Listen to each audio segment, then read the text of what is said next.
The party is back on the ballot. We have to break this party till you drop image. Roll back last call? I'm also concerned about the economic impact.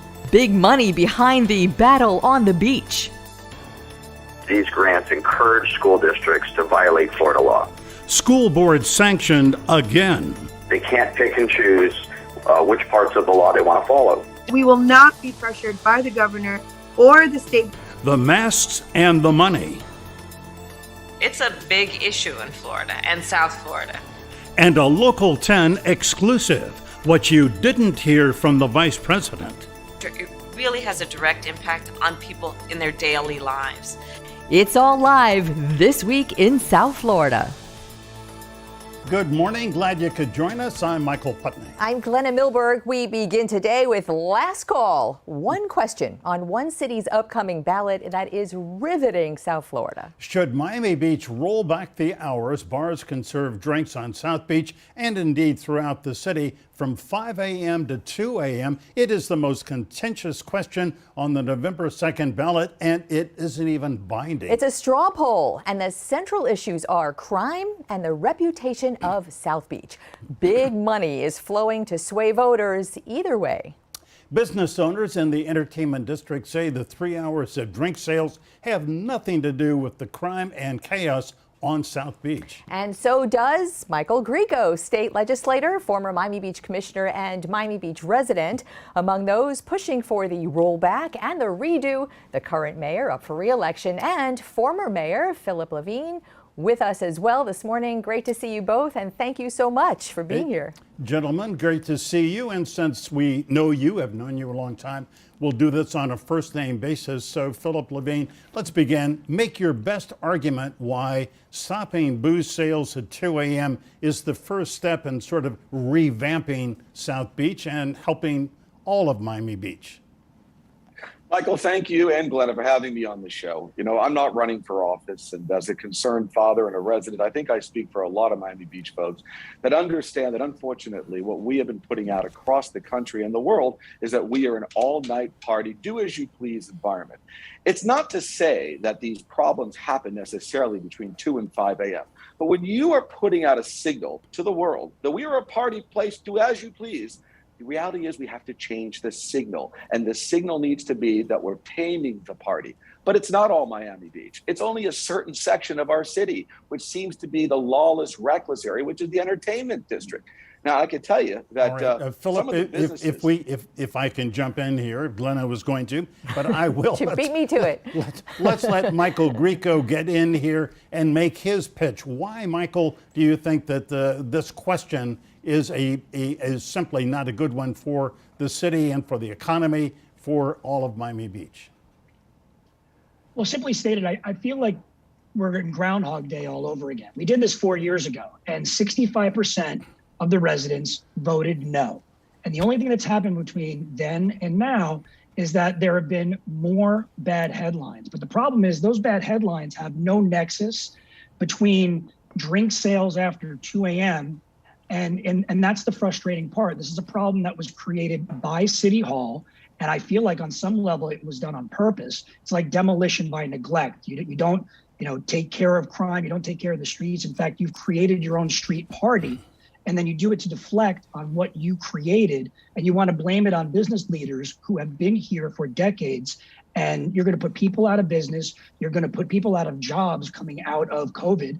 And it's somewhat ridiculous. And I think it's really thumbing your nose at the 65% of the residents that went through this 4 years ago. And they haven't made a pitch as to what's changed between then and now, other than neglect from City Hall. All right, so I want to pick up on something that you just said. You said street party. So Ocean Drive, which everyone in South Florida knows by now, has been closed. 2 cars. It is a pedestrian thoroughfare, and there is a street party on many nights, and that's documented all over social media. So, Phil, let's go to that street party. Let's all sort of stipulate there is chaos that people don't want across the board. There is crime that people don't want across the board. There are parties that people kind of like across the board. But this particular referendum is pinning it on 3 hours of bar sales in the middle of the night. How do you make the case that that is what is the culprit? Glenna, the cancer, the tumor of our city is Ocean Drive. It used to be the area that was our Renaissance area where we were actually attracting people. Today, it's like looking at Fallujah. It's a dangerous place. You don't go there. Michael, you don't go there. I don't go there with my family. The reality is we have to change the signal. Do I believe it should be opened up to traffic? Absolutely. But more importantly, why can't we listen to our police? Our police, our chief, all our command staff are telling us, cut the liquor off. The chief of Miami-Dade, Freddie Ramirez, came to the city the other day and he said, you will not be able to police your way out of it. So can you imagine you're a police officer? Let me just, can I just ask you to Sure. Sort of clarify something? Cut the liquor off. The liquor comes from a lot of places. And I just want to stipulate, I have no horse in this race. I'm just asking, I'm challenging the narrative here. Liquor comes from liquor stores across the bay in Miami, from people's homes, from a lot of different places. So cutting the liquor off at certain businesses who play by the rules in the middle of the night for 3 hours, what difference does that make? Because what it does, Glenna, is it sends a signal out to the world that Miami Beach is no longer going to be the spring break capital. We're going to be the art Pazzle capital of culture. So the reality is, like I said before, it's not those 3 hours specifically. It's the message we're sending out and the type of crowds we're attracting, which is an all-night party crowd. It's, by the way, it's not every bar. Look at the Fontainebleau. Look at people like David Grotman, responsible operators that are able to contain the party and do the right thing. We have a group of irresponsible operators, and unfortunately, they're putting out hundreds of thousands of dollars paying politicians to keep the party going. I got to tell you, unfortunately, the money is not on the 2 a.m. The money is on the 5 a.m. Because they're protecting their economic interests. Phil, hold on just a minute. Michael Grieco, you were a former Miami City Commissioner. Code enforcement, not just police, but if a place is being mismanaged, if it's breaking code, why doesn't the city send in more code enforcement officers, cite these places, find them a lot of money, and get them to straighten up and fly right? That's a great question, but the problem is the city can't cite itself, because what people don't know is the reason why Ocean Drive is legally allowed to have cars removed is because the city actually has, and I kid you not, a block party permit from the county that just expired last week. That party's on the outside. That's where the trustees of modern chemistry are out there drinking their drinks and causing problems, not the folks that are inside Mango's having a 3 a.m. mojito. Again, there is no nexus between what's going on out in the street and what's going inside these legacy businesses. And it's not just Ocean Drive. This pitch, this ballot measure is citywide, except, and this is the kicker, except for some exceptions. And we don't know what those exceptions are, but I can tell you they're going to be driven by money. They're going to be driven by campaign contributions. And even scarier, they might be driven by the kind of music that a business might actually play. So I know that we're living in this like footloose fantasy where John Lithgow's coming in and telling everybody they can't dance, but this is ridiculous. Art Basel came here because there are things to do at night, not because people want to stare at the architecture all day. All right, let me put up, you just mentioned the actual referendum. Again, this is a straw poll, non-binding, following one a couple of years ago that was binding that failed. So take a look at the screen. Here is what the non-binding. This is what the actual ballot question asks. City allows subject to exceptions. That's what, Michael, you were just talking about. The city allows subject to exceptions sale and consumption of alcoholic beverages throughout the city from 8 to 5 the following day. That's how it stands right now. So this is the question. Would you support changing 5 a.m. termination time to 2 a.m. throughout the city? And here's the asterisk. With specific locations and related restrictions and exceptions to be determined by the city commission by ordinance. So Phil, if you're a Miami Beach voter, you're answering a question that has a lot more questions within it. And to your point about all the money going into this and the operators, there are operators across the bay. You have property in Wynwood that's an entertainment value. There are people with money and a stake in whether or not Ocean Drive closes at 2 a.m. on both ways. So what is a voter to do with that question? First of all, Glenna, when the vote came up a few years back, it was also non-binding, and they spent a fortune, and they're spending a fortune, and this is non-binding. This is nothing more than a guide. The people of Miami Beach have to say to themselves, are they tired of the all-night party? Are they tired of not being able to have the police resources in their neighborhood and yet have the police resources in a money-losing district like the actual entertainment zone, which, by the way, and I think we all know it, it loses money for our system. It actually $6.5 million cost of what it cost us for police in comparison to the resort taxes and real estate taxes that we collect, let alone the brand damage to our city. So the economics are against this as well. So the reality is that, yes, it should not be citywide. It should be contained to a little area, and it should be looked at by the mayor and the commission. And this is nothing more than the people saying, yes, it's time for us to take a look at this all-night party. That's what this vote is about. Yeah, Michael Grieco, let me go back to something you said earlier. And by the way, for the record, I would like to say my wife and I like to go to the Betsy Hotel now and again because it's a great place to hear music, have a good meal. So yes, we do go south of Lincoln Road, but it's a kind of chancy down there. Michael, we know that violent crime, according to the police department, is up in South Beach by 35% in the first 6 months of this year. We report on it on Local 10 News all the time. All the media do. So what does that tell you? Something is wrong down there. It absolutely is. And you're talking to the only person on this conversation who is actually physically in South Beach. I live in South Beach. I can walk to Ocean Drive, and I have grave concerns about the increase in crime. But the biggest uptick in crime that we had was, get ready for this, when we had a midnight curfew. And this was about a year and a half ago.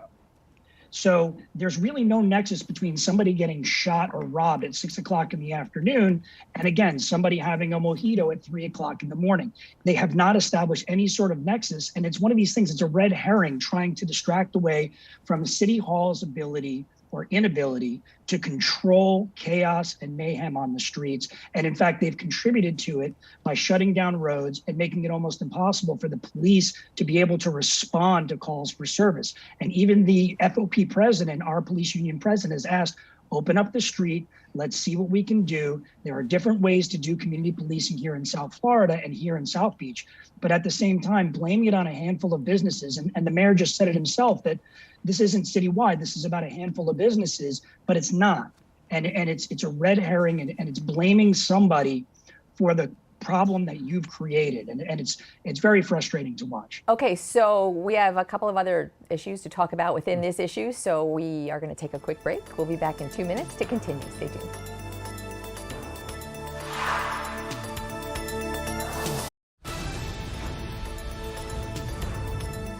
On this Sunday morning and This Week in South Florida, State Representative Michael Grieco of Miami Beach, former Miami Beach Mayor Phillip Levine. We're talking about the November 2nd ballot issue. Mayor Levine, let me ask you, your successor, Mayor Dan Gelber, running for re-election, says he wants to change South Beach, sort of overhaul it into a blend of mixed use of restaurants and apartment buildings and offices. And the question really becomes, how do you change it? Wouldn't you begin with rezoning? I mean, and wouldn't the commission begin there? Michael, I agree with you, but I think it's a multi-pronged process. Right now, we have a situation where the patient is hemorrhaging, and we need to go out there on the battlefield with triage. We need to calm this situation down. We need to let the residents and the country know that South Beach is becoming safer. So yes, I agree. But on the one thing we have to do is we need to stop sending out the signal of the all-night party. Then step two is, yes, we need to rezone. We need to have better entitlements. We need to create an environment where it will be a work-play environment where people will come there to live and to have their offices and sip cappuccino and literally create a different environment. But you have to stop the bleeding before you go in there with this. And I could tell you that I know that the Wallachs that own Mangoes, they've been trying to sell that property for years. They can't sell it. But once this process starts, once they have better entitlements and it can be rezoned and reimagined, they'll be able to sell their property, and they should be encouraging this process. Instead of encouraging the process, as long as you brought up the Wallachs at Mangoes, we covered, I'm going to call it a campaign event there this week, where for this campaign, they brought in a lot of seniors to Mangoes who live in the area. Why senior citizens who, I'm going to guess, have never been inside Mangoes and probably were out before 7 p.m.? Because they're the voters. Senior citizens are the super voters, not only in Miami Beach, but all over South Florida. And they were brought into Mangoes to see firsthand what happens in there. Mike Grieco, you as a South Beach resident, these are your neighbors. Were you there that night, and what did you learn? I was there, Glenna, and it was a great event. To be quite honest, I've seen it many times. It's not the first time the seniors have been over to Mangoes.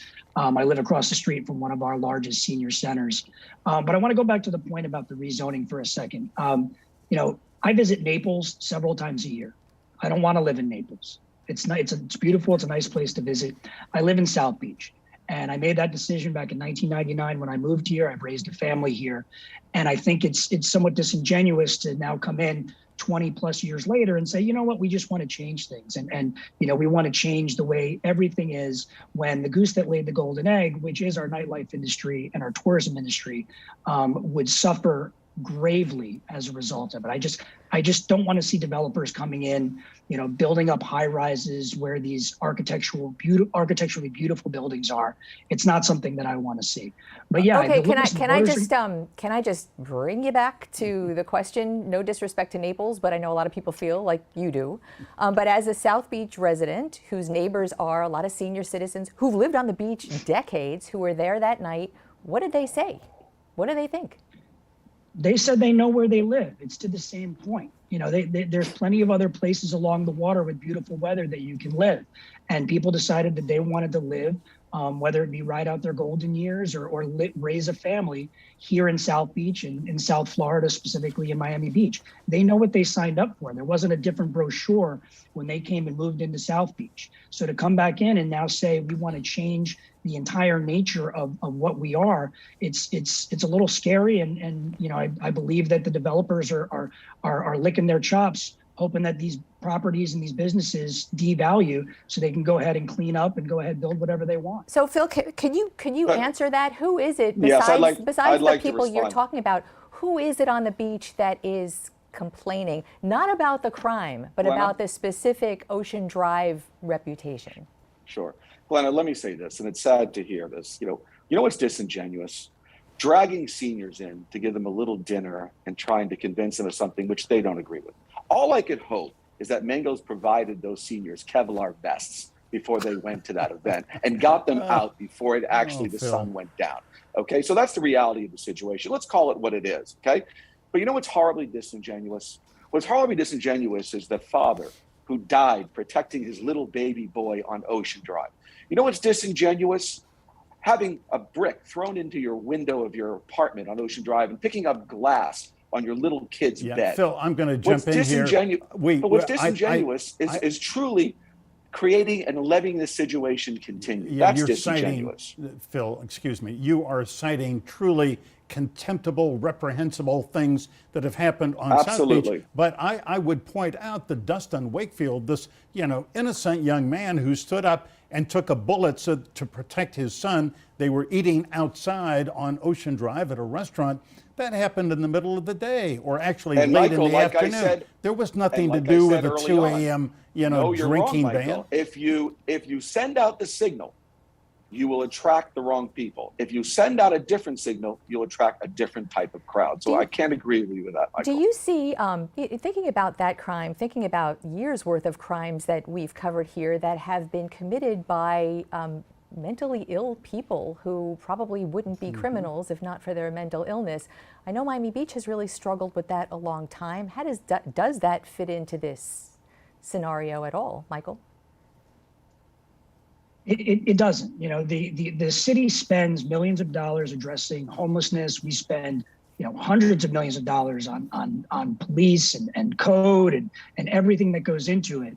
And again, this is a red herring where the city is not taking responsibility for the fact that city halls let things get out of hand and they're not addressing it, whether it be at the courthouse, whether it be on the law enforcement side, but it really comes down to the elected officials and the bureaucrats in city hall not taking responsibility for letting things continuously get worse. And here's the scary part.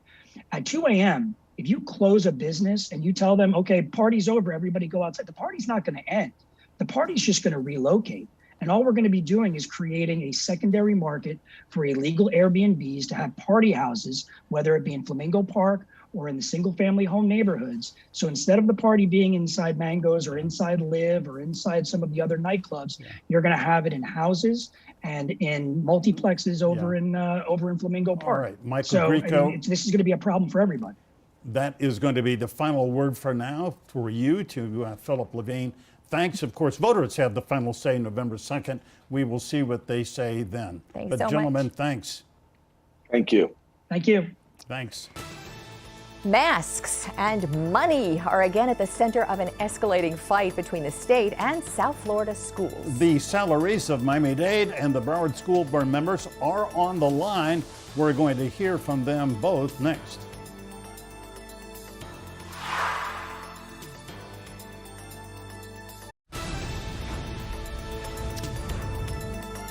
Masks and money are at the center of an escalating dispute between the state of Florida and 8 local school districts that are defying state rules against mask wearing.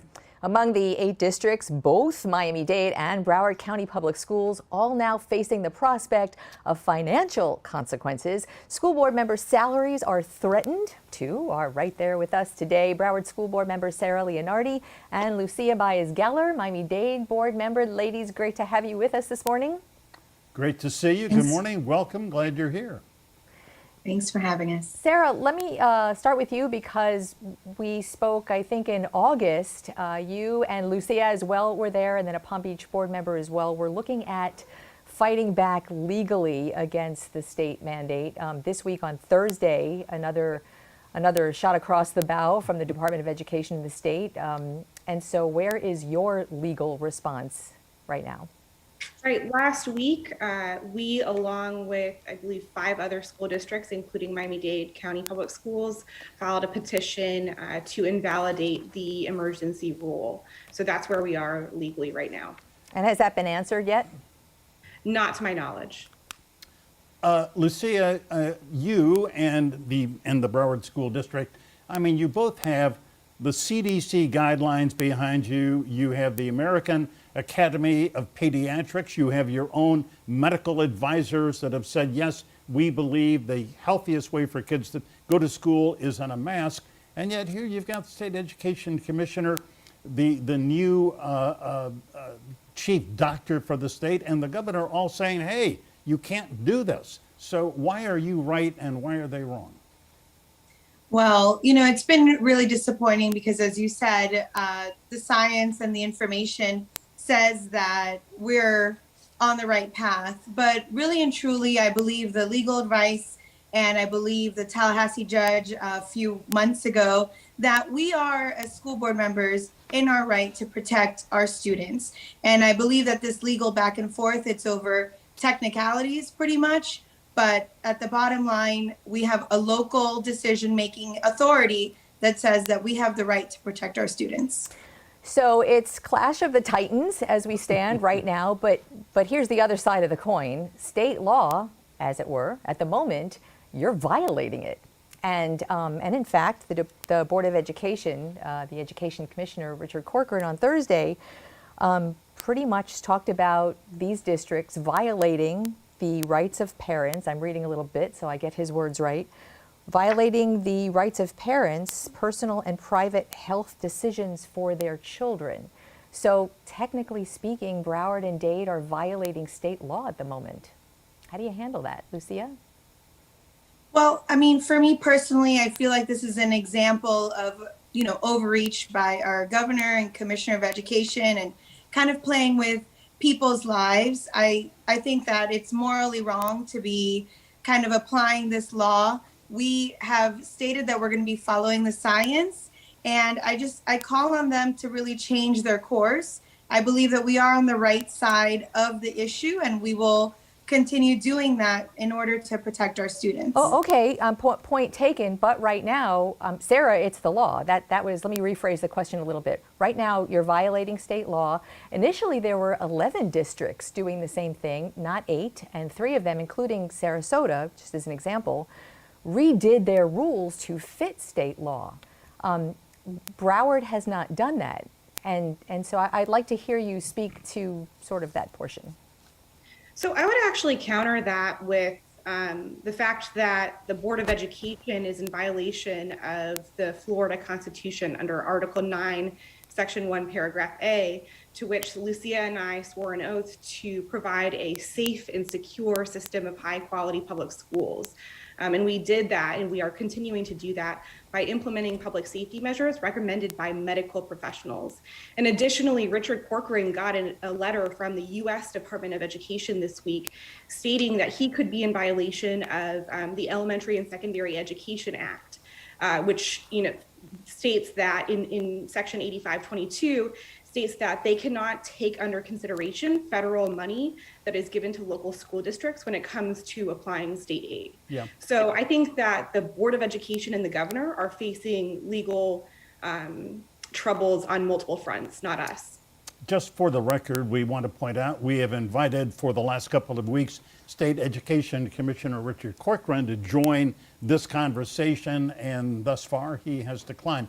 Sarah Leonardi, you didn't run for the school board to make a lot of money. You're not paid, frankly, all that much money, but now you're getting no money because the governor and the Education Commissioner of the State Board of Education have cut off the salaries to you, and then when Washington tried to make up the difference, the state has said, no, you can't have the money. Are you irritated by that? I am irritated that the Commissioner of Education and the governor continue to play politics with the health and safety of our public servants and our public school children. That's what irritates me. So is that, Lucia, take that question, because to Michael's point, the financial consequences really are what is available for the Department of Education right now at the state level. The federal Department of Education tried to backfill that. And so the fight over money is really a fight over consequence. Mm-hmm. And so it's you that is personally affected by that right now.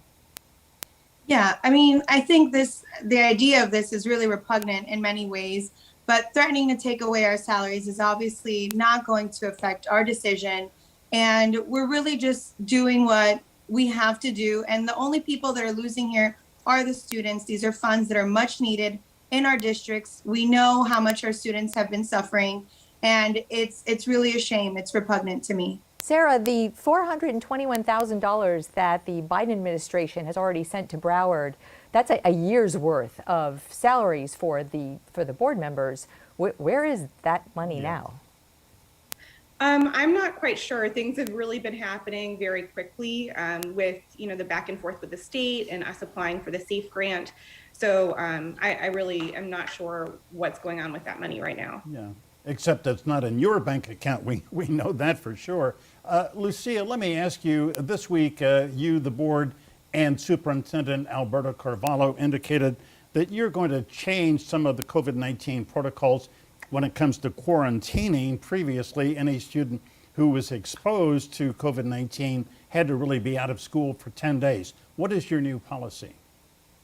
Well, absolutely. Due to a decrease in COVID numbers, and as we continue to say, we're going to be following the science, following the actual county statistics, we have seen that we can relax the quarantine protocol to, after 5 days, students can return with a negative test.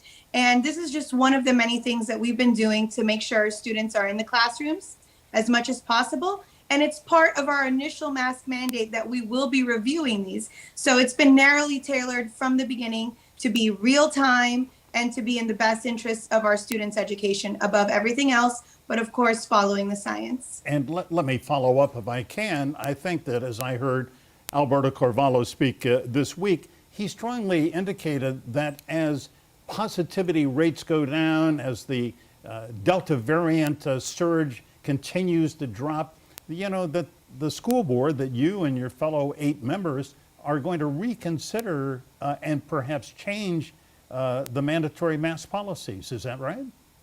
Absolutely. Yes, we're hopeful that the numbers continue. We're happy with the direction that they're going in. And as of right now, I am in total agreement of that. I would just like to make sure that we see for a sustained period of time these low numbers before we make any drastic changes, because we do want to ensure that we're on the right path before we do anything else. And Sarah, remind us in Broward what the quarantine procedures are. And I think the state also mandates that quarantine procedures be a parent's choice as well. Is that right? That is correct. It seemed that with the appointment of a new Surgeon General, there were new quarantine guidelines, and we are continuing with our original quarantine guidelines from the beginning of the year.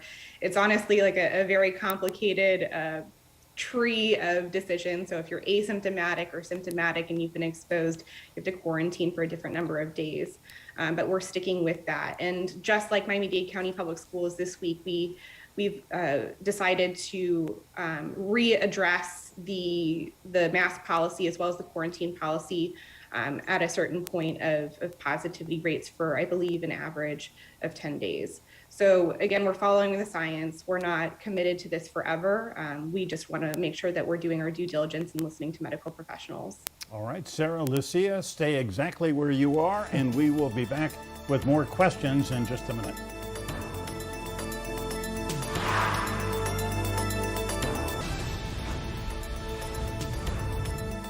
We are back with South Florida School Board members Broward's Sarah Leonardi and Miami-Dade's Lucia Baez-Geller talking about masks, mask mandates, and the state consequences.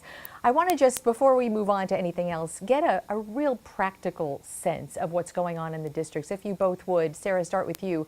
Practically speaking, how many Broward schools parents would opt out of the mask mandate if they could? What numbers are we talking about?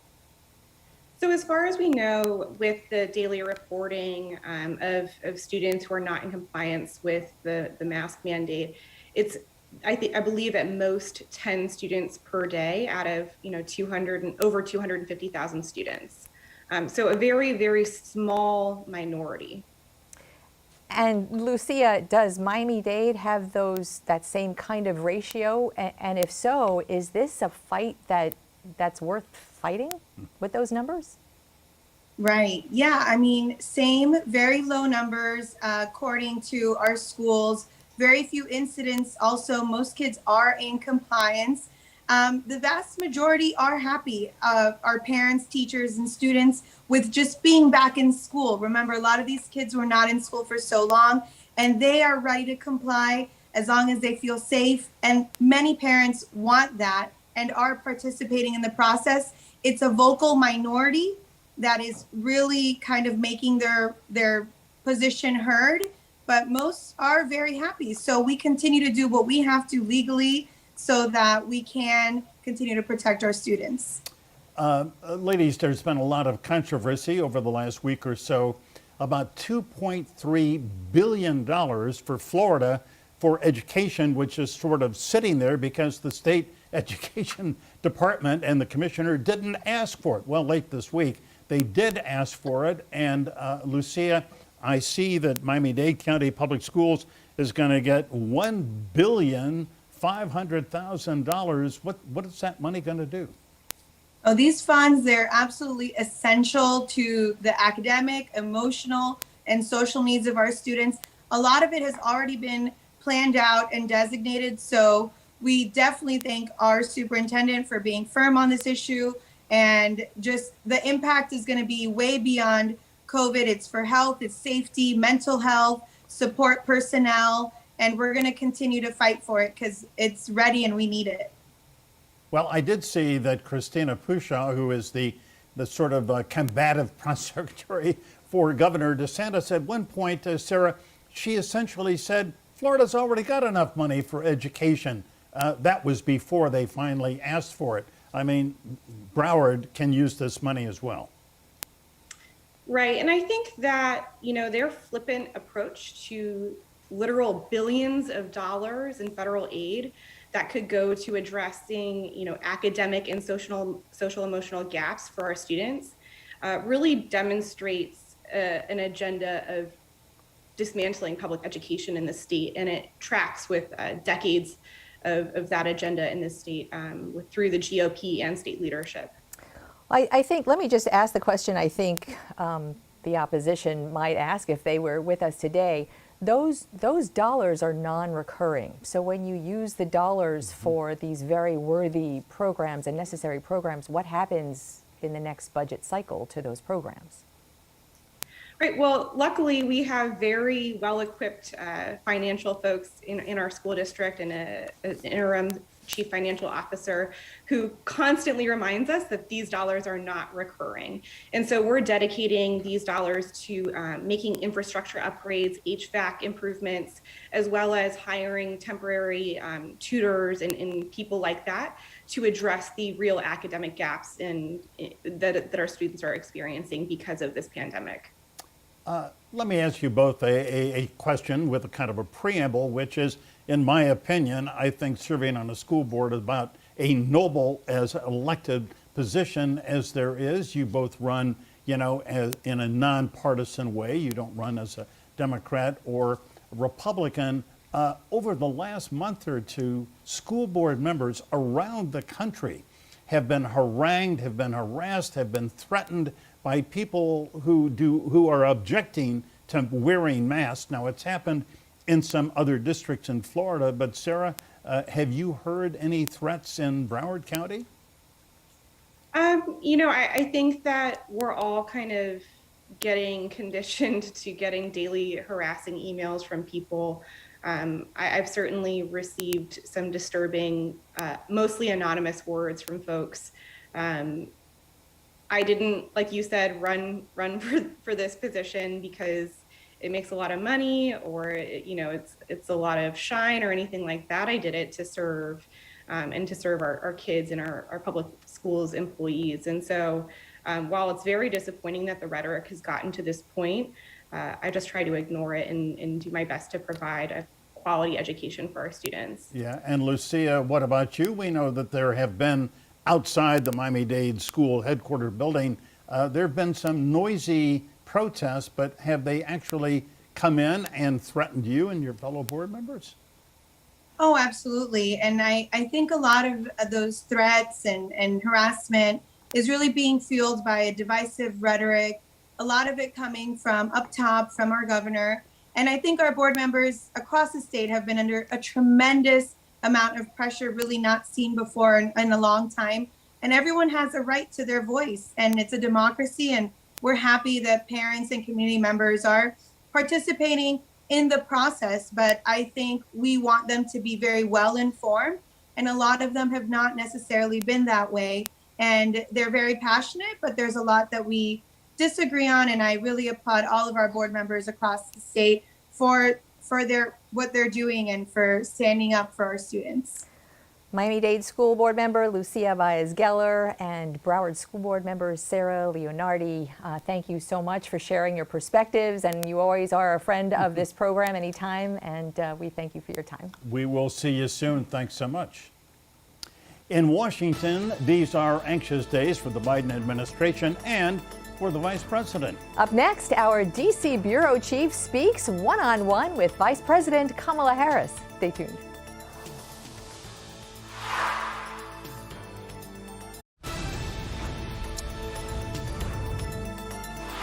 National news almost always has a local South Florida connection, and this week was no exception. Big decisions coming this week about money, how much, and where it's going. Our D.C. Bureau Chief, Ben Kennedy, goes there with his one and only one-on-one with Vice President Kamala Harris this week.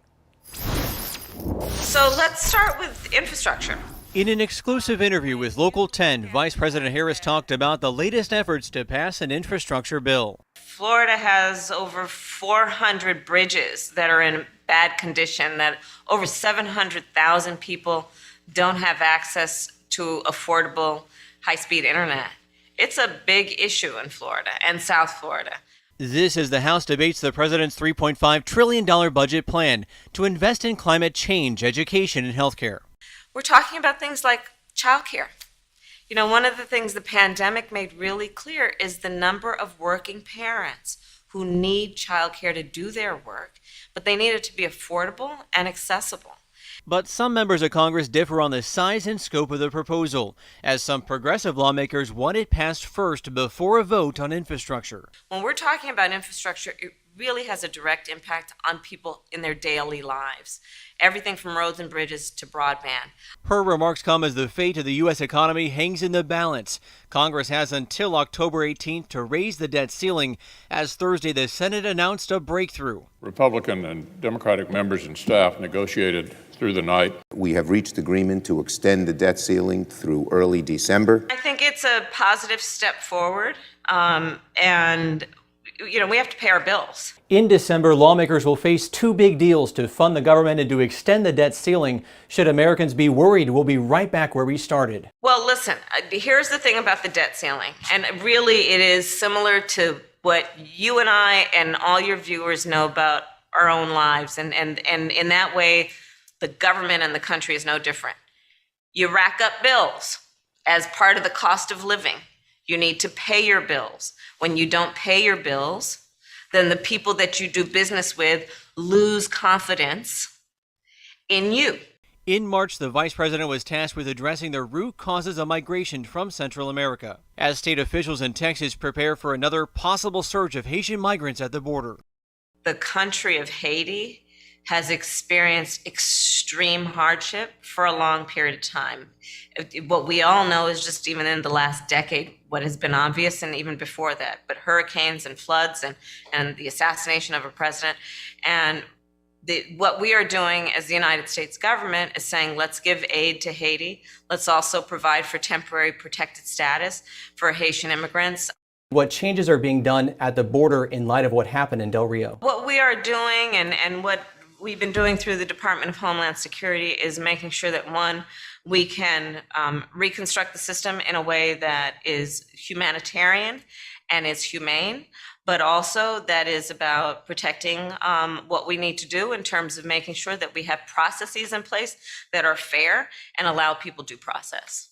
The vice president said the U.S. is also working with other nations on the humanitarian needs of the country. Last week, actually, during the UN week, Prime Minister Boris Johnson was here from the United Kingdom, and I had a meeting with him, and I talked with him about it and said, hey, you know, the United States and the United Kingdom, we've partnered on many things. Let's partner on this as well.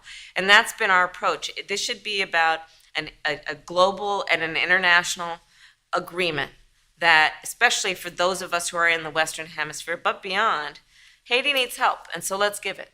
The White House initially provided 55,000 Haitian immigrants with temporary protective status and then added another 100,000, Harris said. The bottom line is that as an international community, we also, meaning us and our neighbors and allies around the globe, need to focus on the humanitarian needs of that country that has been so battered. In Washington, Ben Kennedy, Local 10 News. Our thanks to Ben.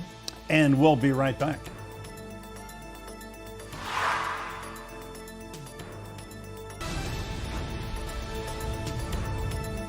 Just wanted you to know somehow we're talking about TikTok here. Not sure how that happened. Listen, thank you so much for being here. As always, we're grateful for your time. And remember, we are online 24/7 at local10.com. And remember, as always, stay informed, get involved. Have a great Sunday.